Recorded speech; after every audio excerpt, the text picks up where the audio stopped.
ഇപ്പോൾ Instagram trending ആയിട്ടുള്ള overnight oats ആണ് ഉണ്ടാക്കണേ. അതിന് നമുക്ക് ഓട്സ് മിൽക്കിൽ സോക്ക് ചെയ്ത് തലേദിവസം വെക്കണം. ഞാനതാ ചെയ്യണേ. അതിൻ്റെ ഒപ്പം ഞാൻ കുറച്ച് ചിയാ സീഡും കൂടി സോക്ക് ചെയ്യുന്നുണ്ട് മിൽക്കിൽ. നമുക്ക് എന്നിട്ട് അടച്ച് ഓവർനൈറ്റ് വെക്കാം.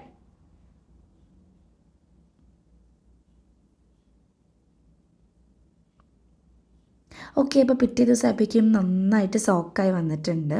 അതിലോട്ട് നമ്മൾ നാച്ചുറൽ സ്വീറ്റ്നറായിട്ട് ഇൻസ്റ്റൻ്റായിട്ട് നമ്മൾ കുറച്ച് ബനാന ആഡ് ചെയ്യുന്നുണ്ട്. അതിനൊപ്പം തന്നെ നമുക്ക് കുറച്ച് ക്രഞ്ചിനെസ് കിട്ടാൻ വേണ്ടിയിട്ട് നമുക്ക് പിസ്ത പൊടിച്ചതോ ആൽമണ്ട്സ് ഒക്കെ ആഡ് ചെയ്യാം. അപ്പം ഞാൻ എൻ്റെ ഒരു റെസിപ്പിയിലോട്ട് ഞാൻ കുറച്ച് ആൽമണ്ട്സും കൂടെ ഇടുന്നുണ്ട്. അതൊരു നല്ല ക്രഞ്ചിനെസ് കിട്ടും, കടിക്കാൻ കിട്ടുമല്ലോ നമുക്ക്.